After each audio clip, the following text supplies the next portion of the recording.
Assalamualaikum warahmatullahi wabarakatuh.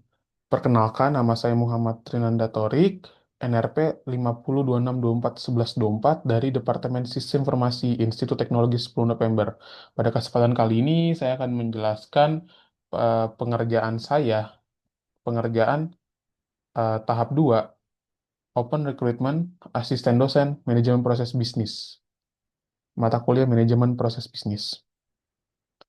Baik, di sini pada diagram ini saya memodelkan proses Business Development Assessment yang dilakukan oleh pemerintah Queensland menggunakan SAP Signavio. Di sini fokus pemodelan adalah pada alur penilaian aplikasi pengembangan lahan dengan Smart ADA ini berperan sebagai sistem pendukung yang dimodelkan sebagai black box. Di sini pemodelan dilakukan untuk menunjukkan alur pengambilan keputusan, keterlibatan banyak instansi pemerintah, serta penanganan kondisi khusus seperti penolakan, keterlambatan respon, pelacakan status, dan pembatalan aplikasi. Di sini struktur pool dan land yang saya gunakan pada diagram ini, saya menggunakan satu white box pool, yaitu Queensland Government atau pemerintahan Queensland, karena seluruh aktor utama berada dalam satu organisasi yang sama. Jadi di sini, di pemerintahan Queensland itu ada manajer penilai, kadaster, dewan kota, DMR, NRW, dan juga APA. Di sini, di apa blok black box itu ada Smart ADA dan juga ada applicant atau pemohon. Kenapa dijadikan black box? Karena di sini Smart ADA dan juga applikan ini proses internal tidak dijelaskan dan hanya berinteraksi melalui pertukaran pesan. Oke, jadi saya akan mulai dari awal. Di sini alur awalnya adalah proses dimulai dengan start message event karena aplikasi hanya bisa dimulai setelah ada pesan atau pengajuan dari applikan atau si pemohonnya.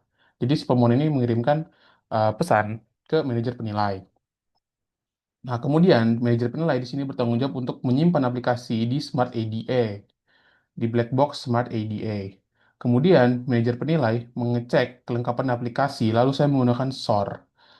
Di mana di sini SOR ini apakah aplikasi lengkap? Jika aplikasi tidak lengkap, maka di sini manajer penilai bertanggung jawab untuk kirim instruksi kelengkapan ke si pemohon atau aplikannya. Nah, jika aplikasinya lengkap, maka di sini manajer penilai bertanggung jawab untuk meminta informasi geografis ke si kadaster. Di mana ketika kadaster sudah memberikan informasi geografis, maka Dewan Kota akan melakukan verifikasi awal. Jika Dewan Kota sudah melakukan verifikasi awal, di sini manajer penilai akan mengecek hasil verifikasi awal tersebut. Lalu saya menggunakan SOR lagi untuk memastikan apakah aplikasi ini valid atau tidak.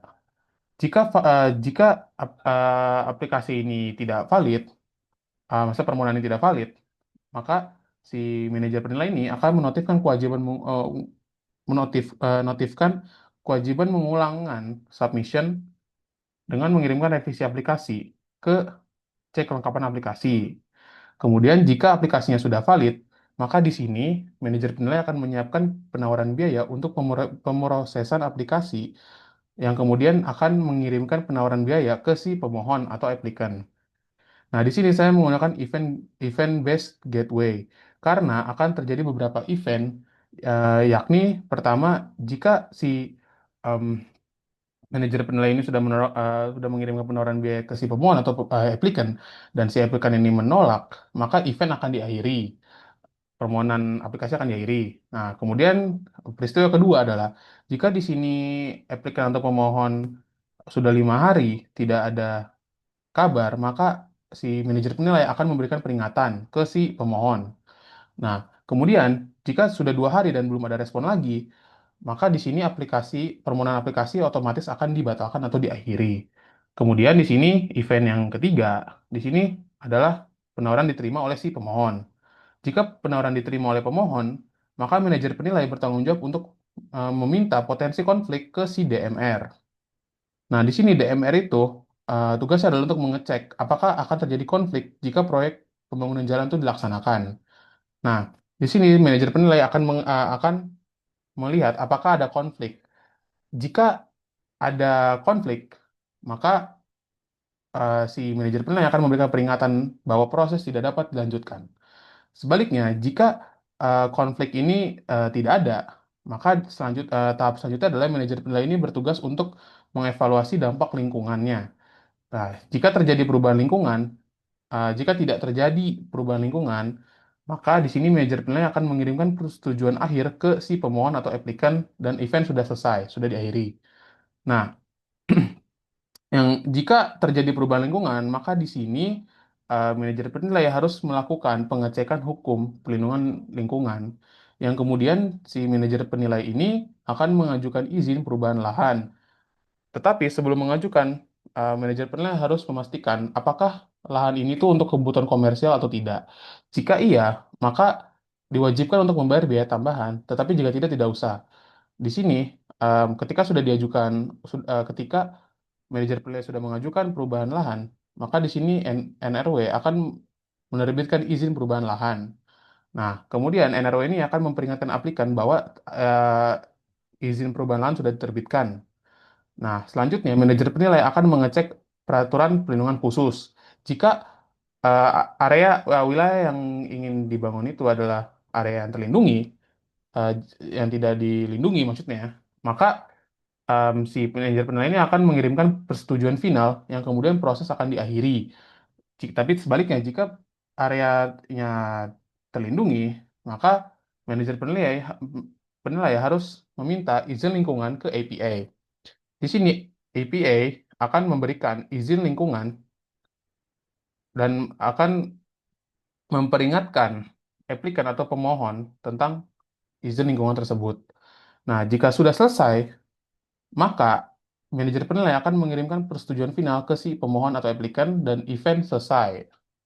Nah, di sini saya membuat dua event subproses, di mana pelacakan di mana di sini pelacakan status itu dimodelkan menggunakan non-interrupting event subproses karena dapat terjadi kapan saja tanpa menghentikan proses utama. Nah, di sini subproses pertama saya adalah mengenai pelacakan status aplikasi. Jika di sini pemohon atau aplikan ini meminta status terbaru, maka di sini manajer penilai akan memberikan status status permohonan aplikasi terbaru. Yang kemudian jika sudah, maka status terbaru akan dikirim ke si aplikan atau pemohon. Nah, kemudian event subproses kedua kedua yang saya buat adalah mengenai pembatalan dan compensation. Di sini pembatalan aplikasi dimodelkan dengan interrupting event subproses karena saat pembatalan terjadi seluruh proses utama harus dihentikan. Nah, di sini saya menggunakan trigger compensation. Di sini saya akan memperingati semua pihak yang terlibat. Jadi misalnya nih, sudah diterbitkan izin perubahan lahan, maka akan saya menggunakan intermediate compensation event untuk mencabut izin perubahan lahan tersebut. Begitu juga dengan penerbitan izin lingkungan. Saya menggunakan intermediate compensation event untuk mencabut izin lingkungan tersebut. Eh, jadi eh, sekian dari saya. Terima kasih. Wassalamualaikum warahmatullahi wabarakatuh.